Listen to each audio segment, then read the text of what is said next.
The Conquest of Bread by Peter Kropotkin. Chapter 13.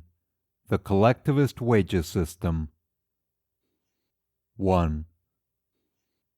In their plans for the reconstruction of society, the collectivists commit, in our opinion, a twofold error.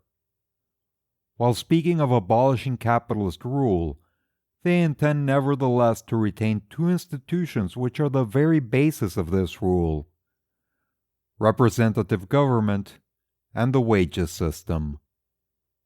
As regards so-called representative government, we had often spoken about it. It is absolutely incomprehensible to us that intelligent men, and such are not wanting in the collectivist party, can remain partisans of national or municipal parliaments after all the lessons history has given them, in France, in England, in Germany, or in the United States. While we see parliamentary rule breaking up, and from all sides criticism of this rule growing louder, not only of its results, but also of its principles, how is it that the revolutionary socialists defend the system already condemned to die? Built up by the middle classes to hold their own against royalty, sanctioning, and at the same time strengthening, their sway over the workers, parliamentary rule is preeminently a middle-class rule.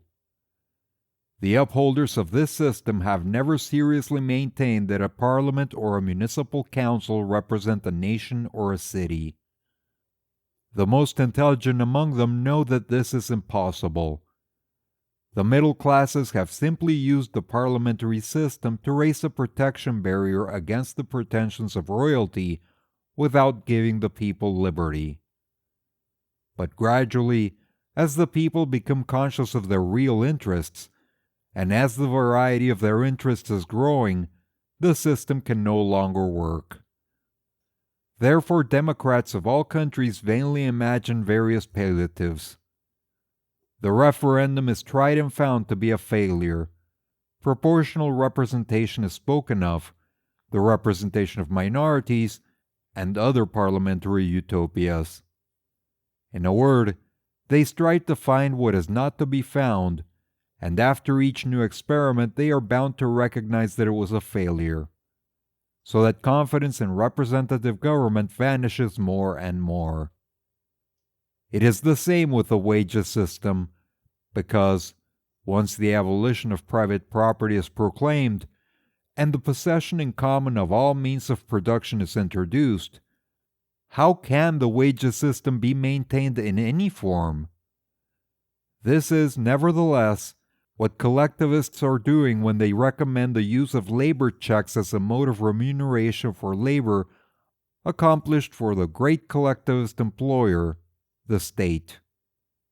It is easy to understand why the early English socialists, since the time of Robert Owen, came to the system of labor checks. They simply tried to make capital and labor agree. They repudiated the idea of laying hands on capitalist property by means of revolutionary measures. It is also easy to understand why Proudhon took up later on the same idea. In his mutualist system, he tried to make capital less offensive, notwithstanding the retaining of private property, which he detested from the bottom of his heart, but which he believed to be necessary to guarantee individuals against the state. Neither is it astonishing that certain economists, more or less bourgeois, admit labor checks. They care little whether the worker is paid in labor notes or in coin stamped with the effigy of the Republic or the Empire. They only care to save from destruction the individual ownership of dwelling houses, of land, of factories, in any case, that at least of dwelling houses and the capital that is necessary for manufacturing. And the labor notes would just answer the purpose of upholding this private property. As long as labor notes can be exchanged for jewels or carriages, the owner of the house will willingly accept them for rent. And as long as dwelling houses, fields, and factories belong to isolated owners, men will have to pay these owners, in one way or another, for being allowed to work in the fields or factories, or for living in the houses. The owners will agree to be paid by the workers in gold, in paper money, or in checks exchangeable for all sorts of commodities, once that toll upon labor is maintained and the right to levy it is left with them. But how can we defend labor notes, this new form of wagedom, when we admit that the houses, the fields, and the factories will no longer be private property, that they will belong to the commune or the nation? 2.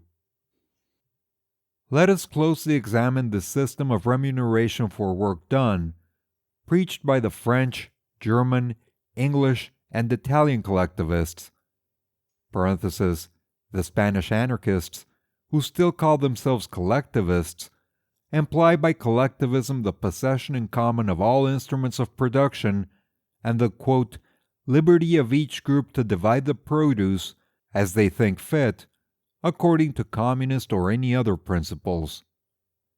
It amounts to this: everybody works in field, factory, school, hospital, etc. The working day is fixed by the state, which owns the land, the factories, the roads, etc.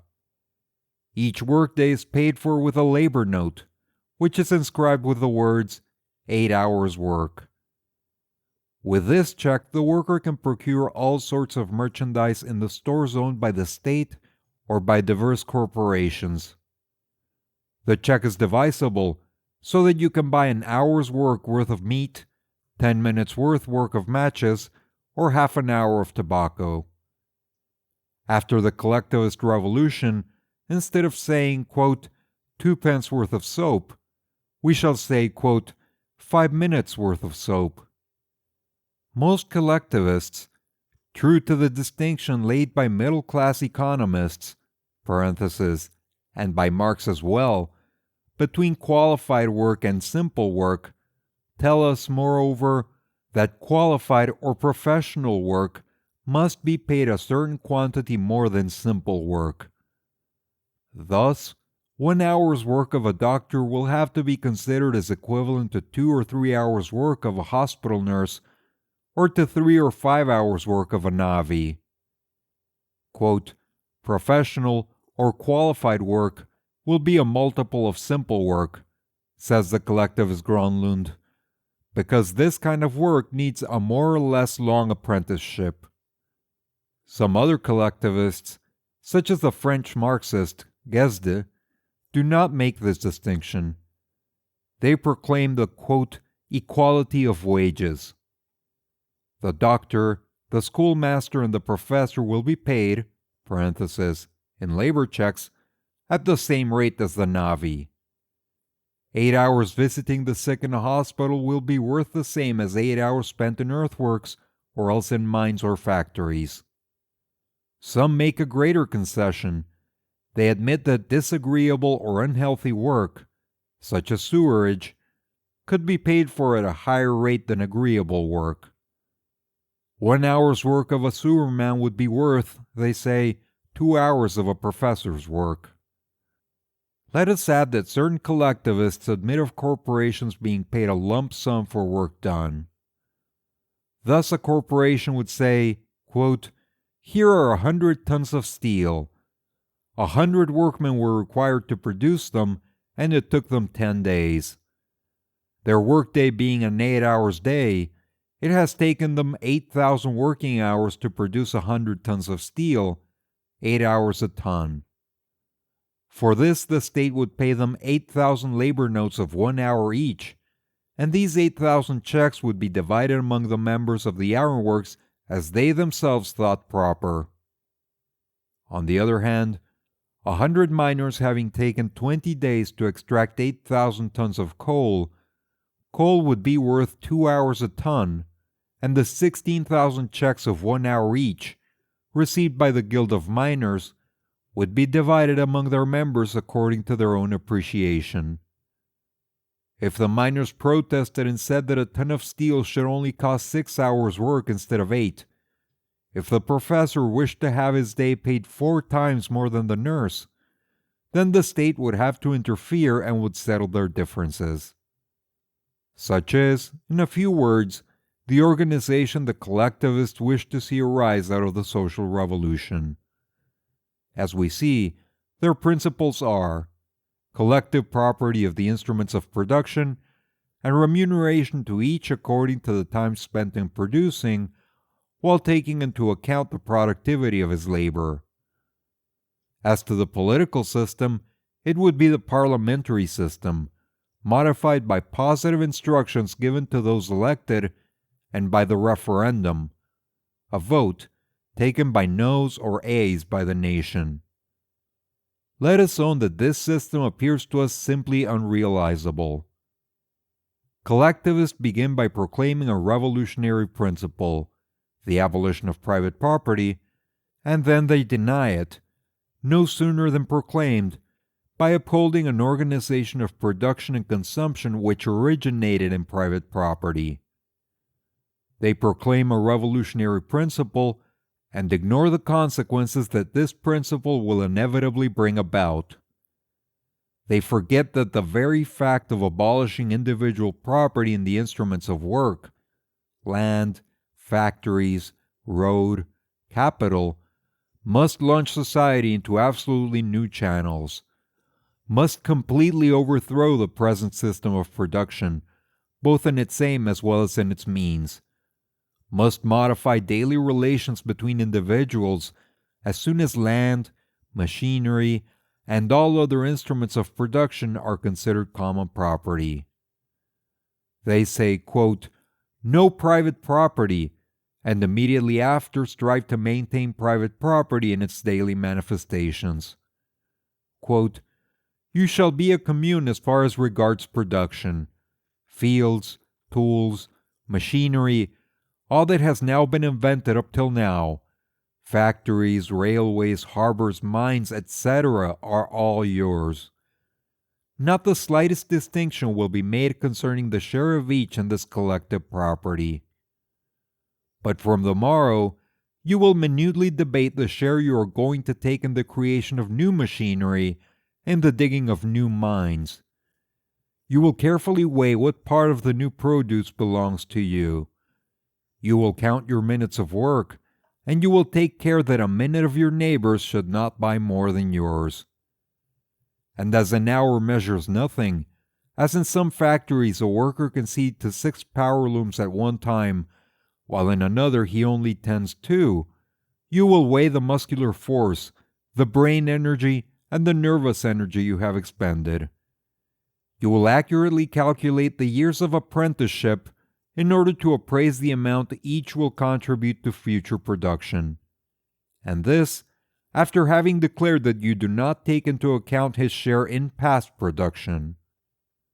Well, for us it is evident that a society cannot be based on two absolutely opposed principles, two principles that contradict each other continually.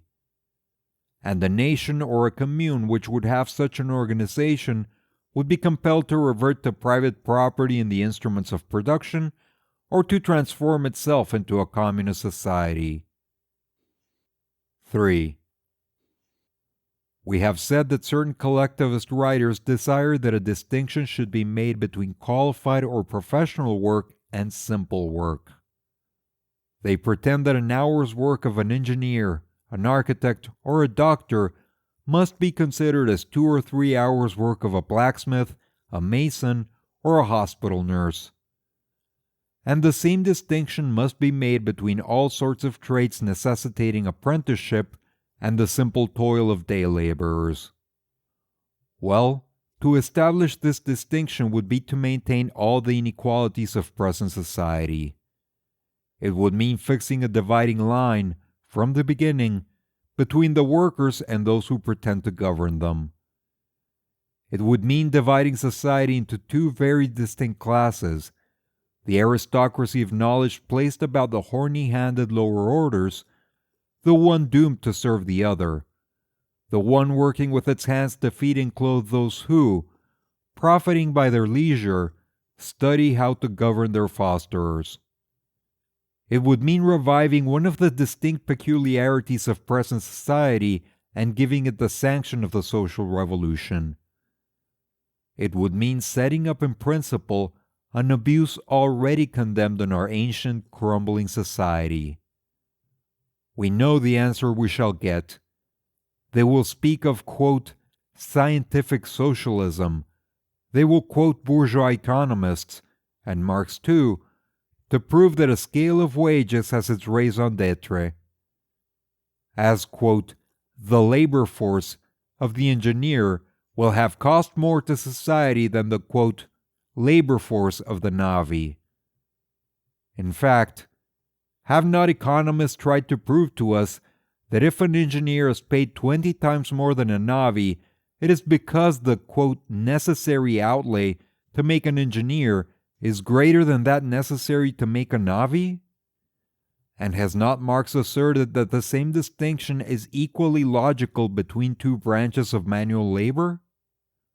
He could not conclude otherwise, having taken up on his own account Ricardo's theory of value, and upheld that goods are exchanged in proportion to the quantity of work socially necessary for their production. Having taken up on his own account Ricardo's theory of value, and upheld that goods are exchanged in proportion to the quantity of work socially necessary for their production. But we know what to think of this. We know that if engineers, scientists, or doctors are paid 10 or 100 times more than a laborer, and if a weaver earns 3 times more than an agricultural laborer, and 10 times more than a girl in a match factory, it is not by reason of their, quote, cost of production, but by reason of a monopoly of education or of a monopoly of industry. Engineers, scientists, and doctors merely exploit their capital, their diplomas, as middle-class employers exploit a factory, or as nobles used to exploit their titles of nobility. As to the employer who pays an engineer 20 times more than a laborer, it is simply due to personal interest. If the engineer can economize £4,000 a year on the cost of production, the employer pays him $800. And if the employer has a foreman who saves $400 on the work by cleverly sweating workmen, he gladly gives him £80 or £120 a year. He parts with an extra £40 when he expects to gain $400 by it. And this is the essence of the capitalist system. The same difference is obtained among different manual trades. Let them, therefore, not talk to us of, quote, the cost of production, which raises the cost of skilled labor, and tell us that a student who has gaily spent his youth in a university has a right to a wage 10 times greater than the son of a miner who has grown pale in a mine since the age of 11. Or that a weaver has a right to a wage 3 or 4 times greater than that of an agricultural laborer. The cost of teaching a weaver his work is not 4 times greater than the cost of teaching a peasant his. The weaver simply benefits by the advantages his industry reaps in international trade from countries that have as yet no industries, and in consequence of the privileges accorded by all states to industries in preference to the tilling of the soil. Nobody has ever calculated the cost of production of a producer, and if a noble loafer costs far more to society than a worker, it remains to be seen whether a robust day laborer does not cost more to society than a skilled artisan, when we have taken into account infant mortality among the poor, the ravages of anemia, and premature deaths. Could they, for example, make us believe that the 1 shilling 3 pence paid to a Paris workwoman, the 3 pence paid to an Auvergne peasant girl who grows blind at lace-making, or the 1 shilling 8 pence paid to a peasant represent their, quote, cost of production? We know full well that people work for less, but we also know that they do so exclusively because, thanks to our wonderful organization, they would die of hunger did they not accept these mock wages. For us to scale the remuneration is a complex result of taxes, of governmental tutelage, of capitalist monopoly. In a word, of state and capital. Therefore, we say that all wages theories have been invented after the event to justify injustices at present existing, and that we need not take them into consideration. Neither will they fail to tell us that the collectivist scale of wages would be an improvement. Quote, "It would be better," so they say, "to see certain artisans receiving a wage 2 or 3 times higher than common laborers, than to see a minister receiving in a day what a workman cannot earn in a year. It would be a great step towards equality." For us, this step would be the reverse of progress.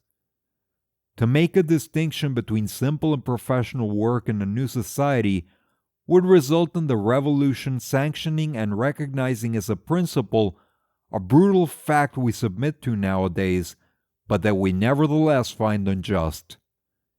It would mean imitating those gentlemen of the French Assembly who proclaimed on August 4th, 1789, the abolition of feudal rights, but who on August 8th sanctioned the same rights by imposing dues on the peasants to compensate the noblemen, placing these dues under the protection of the revolution. It would mean imitating the Russian government, which proclaimed, at the time of the emancipation of the serfs, that certain lands should henceforth belong to the nobility, while formerly these lands were considered as belonging to the serfs. Or else, to take a better known example, when the Commune of 1871 decided to pay members of the Commune Council 12 shillings 6 pence a day, while the Federates on the ramparts received only 1 shilling 3 pence, this decision was hailed as an act of superior democratic equality. In reality, the Commune only ratified the former inequality between functionary and soldier, government and governed. Coming from an opportunist Chamber of Deputies, such a decision would have appeared admirable, but the Commune doomed her own revolutionary principles when she failed to put them into practice. Under our existing social system, when a minister gets paid £4,000 a year, while a workman must content himself with £40 or less, when a foreman is paid 2 or 3 times more than a workman, and among workmen there is every gradation, from 8 shillings a day down to the peasant girl's 3 pence, we disapprove of the high salary of the minister as well as the difference between the 8 shillings of the workman and the 3 pence of the poor woman. And we say, quote, "Down with the privileges of education as well as those of birth." We are anarchists precisely because these privileges revolt us. They revolt us already in this authoritarian society. Could we endure them in a society that began by proclaiming equality? This is why some collectivists, understanding the impossibility of maintaining a scale of wages in a society inspired by the breath of the revolution, hasten to proclaim equality of wage. But they meet with new difficulties, and their equality of wages becomes the same unrealizable utopia as the scale of wages of the other collectivists. A society having taken possession of all social wealth, having boldly proclaimed the right of all to this wealth, whatever share they may have taken in producing it, will be compelled to abandon any system of wages, whether in currency or labor notes. 4. The collectivists say, quote, "To each according to his deeds," or in other terms, according to his share of services rendered to society. They think it is expedient to put this principle into practice as soon as the social revolution will have made all instruments of production common property. But we think that if the social revolution had the misfortune of proclaiming such a principle, it would mean its necessary failure. It would mean leaving the social problem, which past centuries have burdened us with, unsolved. Of course, in a society like ours, in which the more a man works, the less he is remunerated, this principle at first sight may appear to be a yearning for justice. But in reality, it is only the perpetuation of injustice. It was by proclaiming this principle that wagedom began, to end in the glaring inequalities and all the abominations of present society. Because, from the moment work done began to be appraised in currency, or in any other form of wage, the day it was agreed upon that man would only receive the wage he should be able to secure to himself, the whole history of state-aided capitalist society was as good as written. It was contained in germ in this principle. Shall we, then, return to our starting point and go through the same revolution again? Our theorists desire it, but fortunately it is impossible. The revolution, we maintain, must be communist. If not, it will be drowned in blood and have to be begun over again. Services rendered to society, be they work in factory or field, or mental services, cannot be valued in money. There can be no exact measure of value, of what has been wrongly termed exchange value, nor of use value in terms of production. If two individuals work in the community 5 hours a day, year in, year out, at different work which is equally agreeable to them, we may say that on the whole their labor is approximately equivalent.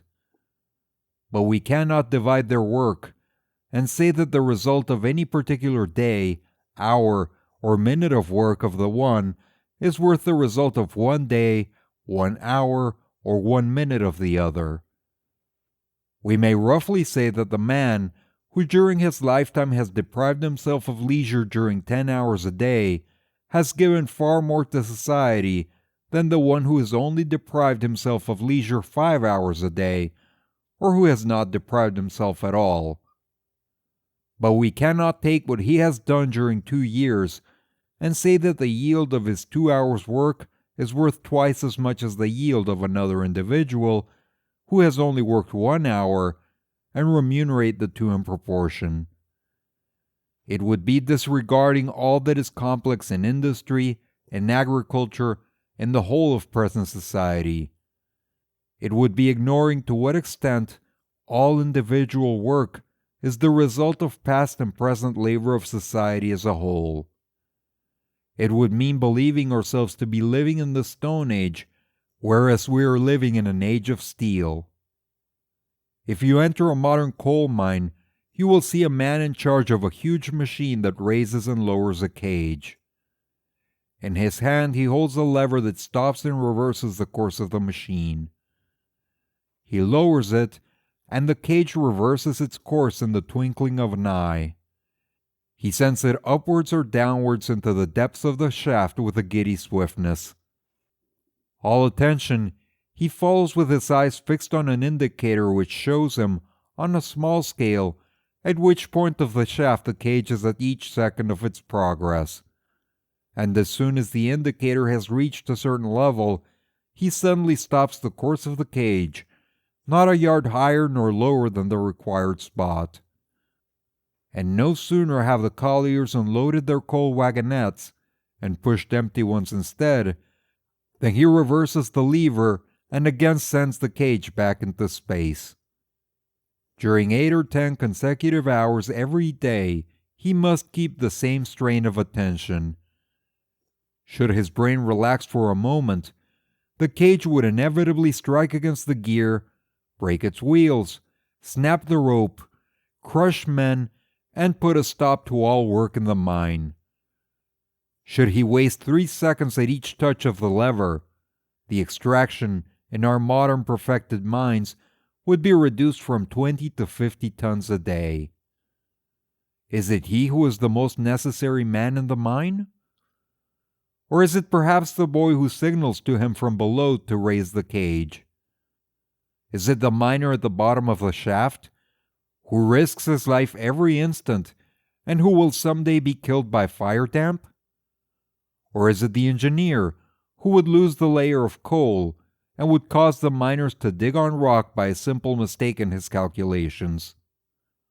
Or is it the mine owner who has put his capital into the mine and who has perhaps, contrary to expert advice, asserted that excellent coal would be found there? All those who have engaged in the mine contribute to the extraction of coal in proportion to their strength, their energy, their knowledge, their intelligence, and their skill. And we may say that all have the right to live, to satisfy their needs, and even their whims, when the necessities of life have been secured for all. But how can we appraise the work of each one of them? And, moreover, is the coal they have extracted entirely their work? Is it not also the work of the men who have built the railway leading to the mine and the roads that radiate from all the railway stations? Is it not also the work of those who have tilled and sown the fields, extracted iron, cut wood in the forests, built the machines that burn coal, slowly developed the mining industry altogether, and so on? It is utterly impossible to draw a distinction between the work of each of those men. To measure the work by its results leads us to an absurdity. To divide the total work, and to measure its fractions by the number of hours spent on the work, also leads us to an absurdity. One thing remains: to put the needs above the works, and first of all to recognize the right to live, and later on the right to well-being for all those who took their share in production. But take any other branch of human activity. Take the manifestations of life as a whole. Which one of us can claim the higher remuneration for his work? Is it the doctor who has found out the illness, or the nurse who has brought about recovery by her hygienic care? Is it the inventor of the first steam engine, or the boy who, one day getting tired of pulling the rope that formerly opened the valve to let the steam under the piston, tied the rope to the lever of the machine without suspecting that he had invented the essential mechanical part of all modern machinery, the automatic valve? Is it the inventor of the locomotive, or the workman of Newcastle, who suggested replacing the stones formerly laid under the rails by wooden sleepers, as the stones, for want of elasticity, caused the trains to derail?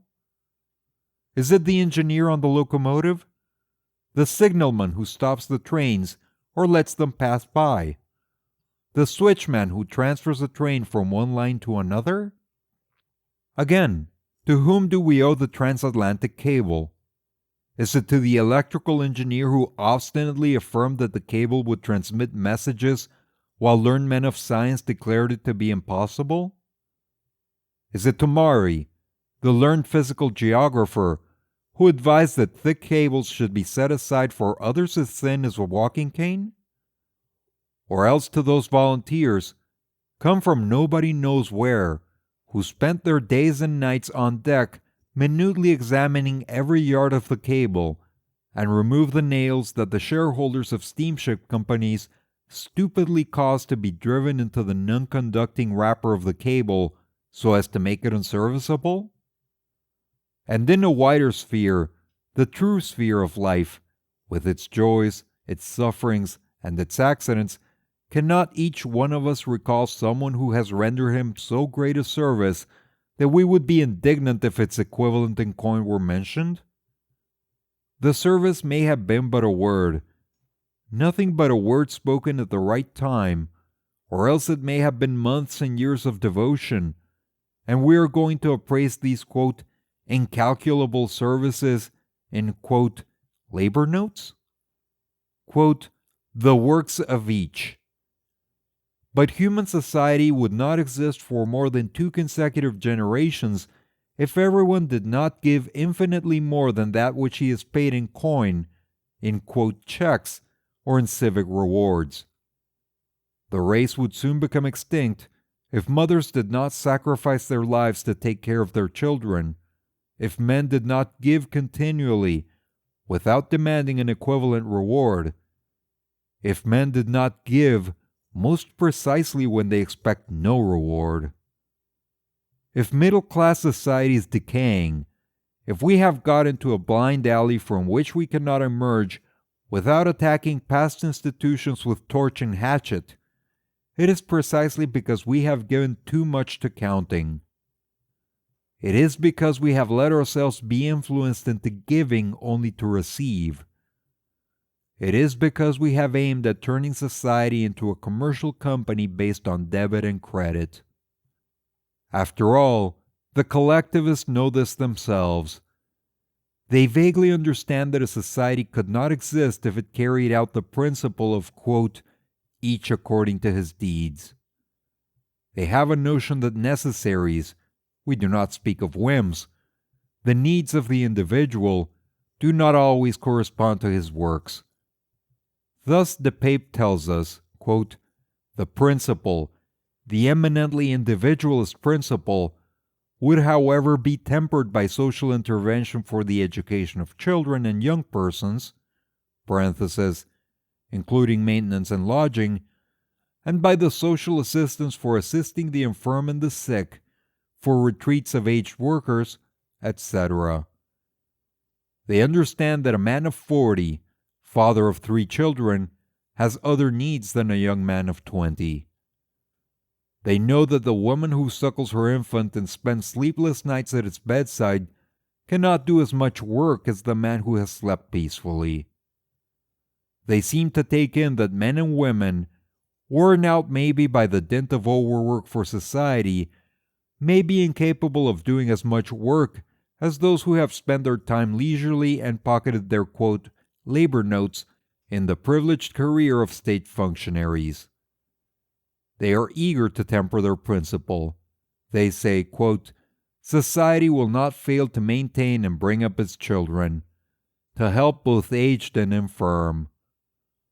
Without doubt, needs will be the measure of the cost that society will burden itself with to temper the principle of deeds.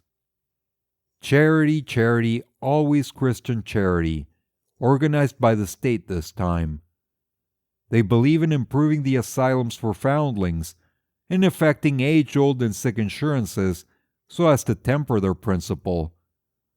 But they cannot yet throw aside the idea of, quote, wounding first and healing afterwards. Thus, after having denied communism, after having laughed at their ease at the formula, quote, to each according to his needs, these great economists discover that they have forgotten something, the needs of the producers, which they now admit. Only it is for the state to estimate them, for the state to verify if the needs are not disproportionate to the work. The state will dole out charity.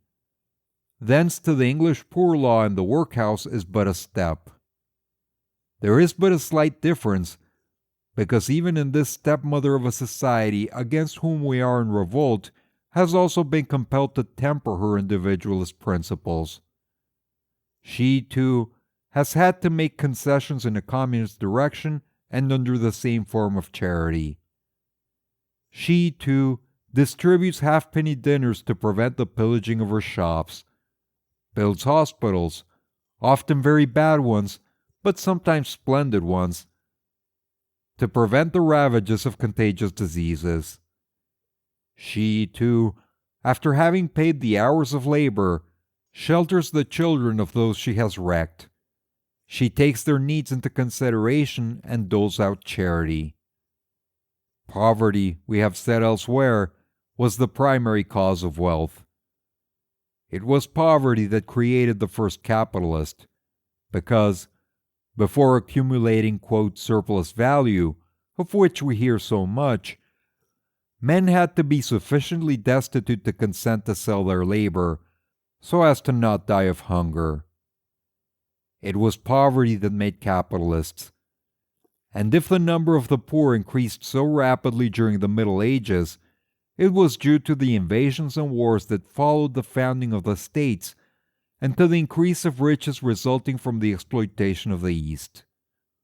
These two causes tore asunder the bonds that kept men together in the agrarian and urban communities, and taught them to proclaim the principle of wages, so dear to the exploiters, instead of the solidarity they formerly practiced in their tribal life.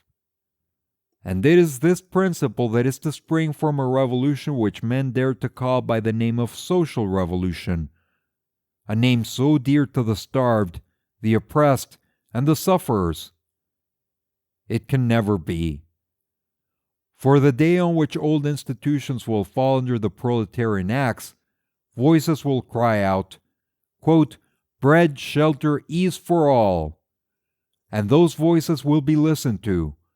The people will say, quote, "Let us begin by allaying our thirst for life, for happiness, for liberty that we have never quenched.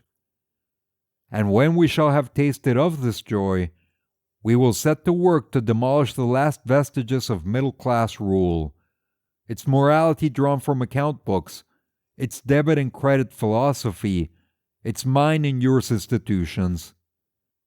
Quote, "In demolishing we shall build," as Proudhon said, "and we shall build in the name of communism and anarchy."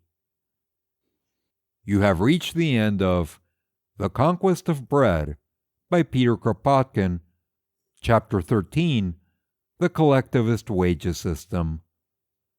Click on the links at the end of this video to go to the playlist or the next chapter if it's available. If you enjoy this content and would like to support the channel, please like and subscribe.